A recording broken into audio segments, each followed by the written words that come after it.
Hi all, അസ്സലാമു അലൈക്കും. ഇന്ന് ഞാൻ രാവിലെ 6 മണി തൊട്ടുള്ള കുറച്ച് കാര്യങ്ങളാണ് വീഡിയോയിൽ ഇൻക്ലൂഡ് ആക്കിയിട്ടുള്ളത്.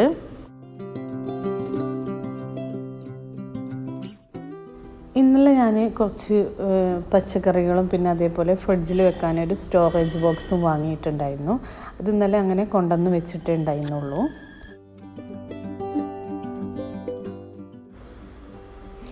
ആദ്യം അതെല്ലാം ഒന്ന് ശരിയാക്കി കൊടുക്കട്ടെ. ആദ്യം തന്നെ പച്ചക്കറികളൊക്കെ വെക്കേണ്ട സ്ഥലത്തേക്കൊക്കെ ഒന്ന് വെച്ച് കൊടുക്കട്ടെ. ഫ്രിഡ്ജിലേക്ക് മാറ്റി വെക്കേണ്ടതൊക്കെ ഫ്രിഡ്ജിലേക്ക് മാറ്റി വെക്കട്ടെ. ഫസ്റ്റ് തന്നെ തക്കാളിയാണ് ഏറ്റവും വലിയ ബോക്സിൽ ആക്കി കൊടുക്കുന്നത്. ഇതിൽ 6 ബോക്സാണ് ഉള്ളത്. ഇന്ന് ഞാൻ തക്കാളി കഴുകാതെയാണ് ബോക്സിലാക്കിയിട്ടുള്ളത്. ചില സമയത്ത് ഞാൻ കഴുകിയിട്ട് ആക്കി കൊടുക്കലുണ്ട്. അടുത്ത ബോക്സിൽ ബീൻസ് ആക്കി കൊടുക്കുകയാണ്. ബീൻസ് അതേപോലെ തന്നെ ഒരു ബോക്സ് നിറച്ച് ബീൻസ് ആക്കി കൊടുത്തിട്ടുണ്ട്. ഇന്ന് ബ്രേക്ക്ഫാസ്റ്റിന് പുട്ടാണ്. അങ്ങനെ പുട്ട് അങ്ങനെ ഒരു ഭാഗത്ത് റെഡി ആയിട്ടുണ്ട്.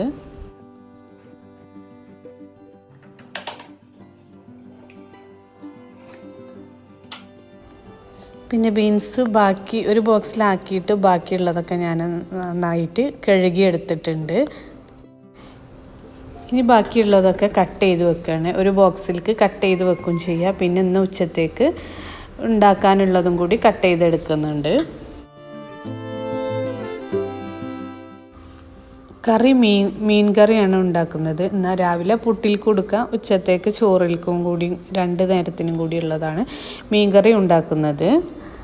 പുട്ടാകുമ്പോൾ എല്ലാവർക്കും കറി വേണമെന്നില്ല. എനിക്കും പിന്നെ ഷിനുവിനുമാണ് കറി വേണ്ടത്. ബാക്കി എല്ലാവരും പുട്ടും പഴവും അല്ലെങ്കിൽ പുട്ടും പപ്പടം, പുട്ടും പഞ്ചസാര അങ്ങനെയൊക്കെ കഴിക്കുന്ന ആൾക്കാരുണ്ട് ഇവിടെ. അപ്പോൾ എനിക്കാണെങ്കിൽ പുട്ടിലേക്ക് കറി വേണേനും. മീൻകറീൻ്റെ റെസിപ്പി ഞാൻ കുറേ പ്രാവശ്യം ഇതിൽ ഇട്ടിട്ടുണ്ട്. അതുകൊണ്ട് ഞാൻ മീൻകറിയുടെ റെസിപ്പി കാണിക്കണില്ല. ഇതിൻ്റെ ഇടയിലൂടെ ഞാൻ ബാക്കിയുള്ള ബീൻസൊക്കെ അരിഞ്ഞെടുത്തു. പിന്നെ ഫ്രിഡ്ജിലേക്ക് വെക്കേണ്ടതൊക്കെ വെച്ച് കൊടുത്തിട്ടുണ്ട്. പുട്ടൊക്കെ ഫുള്ളായിട്ട് ചുട്ടെടുത്തിട്ടുണ്ട്. പിന്നെ ചോറിന് വെള്ളം വെച്ചിട്ടുണ്ട്. രാവിലേക്കുള്ളതും ഉച്ചക്കത്തേക്കുള്ളത് ഫുള്ളായിട്ടുള്ള കുക്കിംഗ് പരിപാടി കഴിക്കുകയാണ്. മീൻകറിക്ക് ആവശ്യത്തിനുള്ള മസാലപ്പൊടികളും വെള്ളമൊക്കെ ഒഴിച്ച് കൊടുത്തിട്ടുണ്ട്. ഇനി വെള്ളം ഒന്ന് തിളച്ച് വരുമ്പോഴേക്കും അടുത്തതൊരു ചക്ക കൂട്ടാൻ ഉണ്ടാക്കുന്നുണ്ട്. അപ്പോൾ അതിലേക്കുള്ള ചക്കയൊക്കെ ഒന്ന് റെഡിയാക്കിയിട്ട് വരാം. ചക്കയൊക്കെ റെഡിയായി വന്നപ്പോഴേക്കും ഇതാ മീൻകറി നന്നായിട്ട് തിളച്ച് മറിഞ്ഞിട്ടുണ്ട്. ഇനി അതിലേക്ക് മീൻ കഷ്ണങ്ങളും കൂടി ഇട്ട് കൊടുത്താൽ മീൻകറി റെഡിയായി. പിന്നെ ചക്ക കൂട്ടാൻ ഉണ്ടാക്കുന്ന ദിവസം എനിക്ക് നല്ല ഇഷ്ടമാണ് മീൻകറി. ചക്ക കൂട്ടാനിലേക്ക് മീൻകറി ഒഴിച്ച് കഴിക്കാൻ വേണ്ടിയിട്ട് അതും കൂടി വിചാരിച്ചിട്ടാണ് ഇന്ന് മീൻകറി ആക്കിയിട്ടുള്ളത്.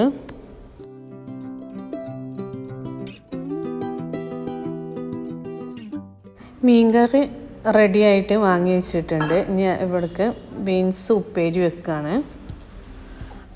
ബീൻസ് ഉപ്പേരി വെക്കാൻ വേണ്ടിയിട്ട് ആദ്യം വെളിച്ചെണ്ണയിലൊന്ന് കടുക് പൊട്ടിക്കുകയാണ്. പിന്നെ അരിഞ്ഞു വെച്ച ബീൻസ് അതിലേക്ക് ഇട്ട് കൊടുത്ത് ആവശ്യത്തിനുള്ള ഉപ്പും കൂടി ഇട്ട് കൊടുത്തിട്ട് ഒന്ന് അടച്ച് വെച്ച് വേവിച്ചെടുക്കുകയാണ്.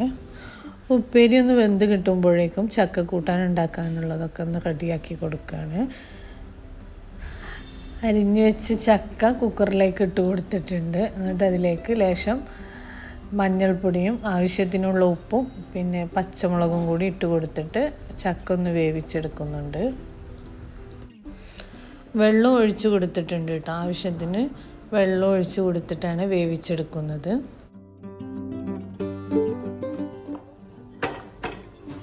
വെന്ത ചക്കയിലേക്ക് ലേശം തേങ്ങയും പച്ചമുളകും ചെറിയ ജീരകം കൂടി അരച്ചിട്ട് ഒഴിച്ചു കൊടുക്കുന്നുണ്ട്. ചക്കക്കൂട്ടാൻ റെഡി ആയിട്ടുണ്ട്. അങ്ങനെ ഉച്ചത്തേക്കുള്ള ഫുഡും റെഡിയായി കഴിഞ്ഞിട്ടുണ്ട്. ഉച്ചക്ക് ചോറ് കഴിക്കുകയാണ്. ചോറും ചക്കക്കൂട്ടാനും ബീൻസ് ഉപ്പേരിയും മീൻകറിയും അടിപൊളി ഫുഡായിരുന്നു.